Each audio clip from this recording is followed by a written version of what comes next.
Hey guys, it is Thursday, July 16th, and we are on day number 1, 2, 3 of At Home Fitness with Coach A. We are focusing on the back, specifically the lats today for our work. So, two components, a strength piece and then a dual piece workout with a little bit of rest in between. Let's get to it. So, the strength is going to be 5 rounds. You guys are going to do 3 to 5 tempo strict pull ups. Let me describe first the RX, and I'll describe the modifications on here before I demonstrate them later. So the tempo strict pull-up is going to be 2 seconds, 1, 2 up, 2 second hold at the top, 1, 2, 3, 4 coming down. All right, so 2 up, 2 hold, 4 down. If you want to go right back into it, you need to reset it, that's fine. Part of the reason why we're controlling this is so you can really focus on controlling where your shoulder blades are at. Let's work on, as we were coming into it, setting them down and back into our pull. Okay, so 3 to 5 reps, meaning if quality is deteriorating, I want you guys to drop it from 5 to 4 to 3, etc., etc. Now, if we need to modify this, obviously we can do these with a band. The challenge is with the band, we don't want the band to be too heavy, meaning give you too much help because you're not really doing anything as much as just like slowing the band down. Okay. So make sure it's the right band so that you're still working, you're still having to set the shoulders, you're still having to use your lats all the way through and then control with your lats coming back down. Um, so, for example, thinking about on the lowering of the movement, keeping the backside of the wings underneath the armpits, so to speak, flexed, engaged, so that they are in tension as you're lowering down. If we can't find a way to do the pull, but we can control back down, then these can become eccentric only pull-ups. All right, meaning that you're gonna stand on something, hop yourself up to the bar, 1, 2 for the hold, and then start that 4 second count coming back down. Once you guys get to the bottom, you would drop, stand on the box again, hop back up, and start with the hold before you lower down. All right, so isometric and eccentric in that regard. Now, for the workout, we have 2 6-minute AMRAPs. Very similar, one piece changes. So the first one is going to be 10 dumbbell pull through to row. So in the plank position, you guys have done the dumbbell rows. You've also done the pull throughs. We're going to combine those. So what a rep will look like is dumbbells over here. We are in the plank position. I'm going to grab, pull it through, tap the ground, and then row. And that is set up to be one of the 10 reps. It's also set up that tap intentionally to mean if you need to create some stability, you can pull through, pin it down, find your balance, go into your row, put it down, find your balance, the hand, and then go to the pull. So you can basically make it like station to station kind of lifting there in order to hold some stability and balance. So it's going to be 10 of those, so 5 each direction. Then 20 lateral hops over that dumbbell, just hopping side to side. 1, 2, 3. And finally, 10 kettlebell swings overhead. American swings, prescribed weight is 53-35, so a normal kettlebell swing before going back into the dumbbell pull through and row. Again, that's a 6-minute AMRAP of 10, 20, 10. That is its own score. We aren't going to take that going into the next one. So you guys are going to have a 2-minute rest before you start another 6-minute AMRAP of the same 10 dumbbell pull through to row, the same 20 lateral hops, but this time 10 kettlebell deadlifts. All right, same weight. If you guys have heavier weight, feel free to increase it to heavier weight. It's almost going to maybe feel like a sumo with a narrower stance than a barbell would essentially basically have there. So I'll talk about the modifications in a second. Basically, if you guys don't have the kettlebell or a dumbbell that is heavy enough, we can always, and you have a barbell, we can always go to the barbell for something like that. The kettlebell deadlift could also be an RDL if that's something you guys feel like you got a lot of hamstring and hip action out of. All right, so 6-minute AMRAP, 10, 20, 10. The first one is a kettlebell American swing, 2-minute rest, 6-minute AMRAP, 10, 20, 10. That one is a kettlebell deadlift. Stick around, I'll walk you guys through demonstrations and modifications for both pieces.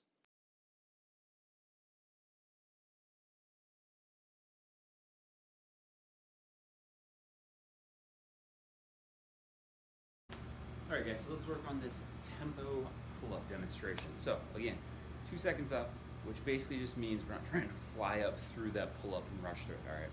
Nice normal pull on a strict pull-up. 2-second hold at the top, holding those shoulder blades back and down. I'm focused on flexing the musculature that feels like it is underneath my armpits, back and together, okay? And then a 4-second lowering, in which case I'm holding that same musculature I was flexing for the hold, and slowly kind of letting the elbows and arms come through. All right, so let's demonstrate. 1, 2, 1, 2, 1, 2, 3, 4. All right, so again, lots of control, lots of tension held in position. Real quick, I'm going to demonstrate what happens if we need to modify this for the isometric hold and eccentric lowering only. So I'm not actually doing the pull. Alright, so I have my bench here that I'm going to stand on and kind of hop myself up into position, so to speak. So it starts with 1, 2, 1, 2, 3, 4. Alright, so that's our modification. It works the same way with a ring row or an inverted row with the barbell, anything like that. All right, it's just a more horizontal position.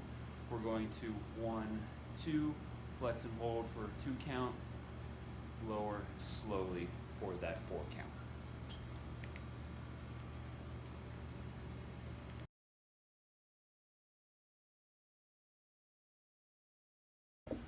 All right, guys, so let's talk about the demonstration here with the workout pieces. So a lateral hop, dumbbells on the ground. I'm sure you guys seen that before. 2 feet, just like doing a lateral burpee. We're gonna clear one side, that's 1 rep. Clear the other, that's 2. Okay, so the big thing there is feet are hopping together. The closer the feet are, the easier it is to hop back and forth, the less distance you have to travel. The wider the feet are, the more stable you're gonna be, so you're gonna have to even that out based on the strength of your ankles and how well you guys can kind of explode across that bar. Now, the dumbbell pull through to row, okay? So it's gonna be a pull through row one arm, pull through row the other arm with a tap controlled in between. So I pull through, I set, I row, I'm down, I pull through, I set, I row, I'm down, okay? So the big thing here is I'm not just like ripping through into this pull, slamming it down, having my hips and my shoulders waddling all over the place, side to side, okay? That third movement in the first AMRAP is going to be our overhead American swing. In the second movement, so dumbbell is going to function just like a kettlebell would. I'm either hinging, tapping the ground, coming back up, or I'm doing the lift from an RDL type position. All right, stick around. Give you guys a couple modifications that you can use specifically for the pull through and row, as well as some of the deadlift stuff.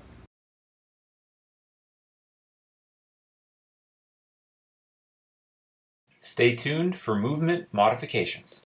All right, guys, we're talking modifications real quick. So one of the, I think the most common ones, based on what I know about a lot of people and the equipment they have, is going to be I don't have dumbbells, but I do have that kettlebell that I can swing, that kettlebell that I can do deadlifts with, but it makes it kind of awkward to do the pull through and row with.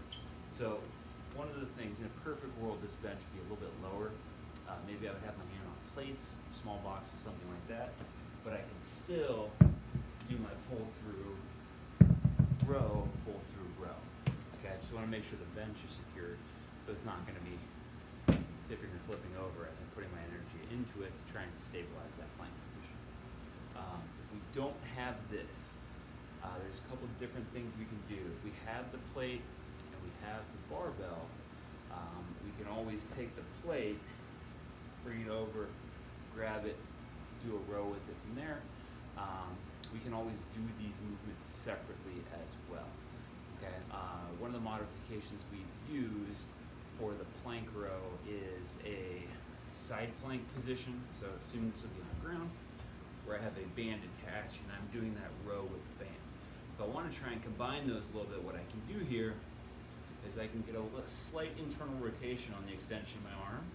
I can pull back to a neutral position and engage the core there before I go into the row and then come back into that slightly rotated forward position. Now, right on cue, if we only have a barbell, a couple different things I want you guys to do here. So,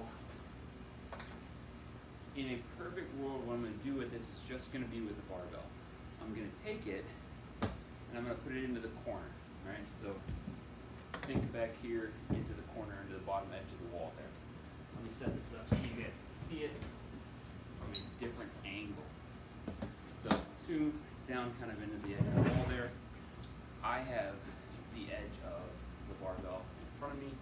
That edge is basically going to be the handle on the dumbbell. So I'm going to take, it's crossing underneath me, I'm going to bring it over, I'm going to row, set it down, I'm going to bring it over, I'm going to row, set it down. So there's ways of modifying that. As far as the kettlebell movements are concerned, I would probably light barbell, hang power clean, just like a little hip snap up for the kettlebell swing, and then either good morning or RDL for that second one. If you guys want to focus on the hinging patterns there, you can always do the RDL on the first AMRAP and then go straight into a full deadlift on that second AMRAP. So just kind of lengthening the use of the hips and the hamstrings. In which case, for all of this stuff, the one thing I want to make sure I spell out is for those lateral hops, I don't care what you guys are hopping across, just don't make it a bench that's going to be as high as your knees so that it's turning into basically a lateral box jump. All right, we want it to be something lower. Even honestly, if it's just a line here that I'm going across, it should be a little bit quicker. It should get the heart rate up. It shouldn't be something that we have to put a ton of effort into to be able to take off and land on the other side.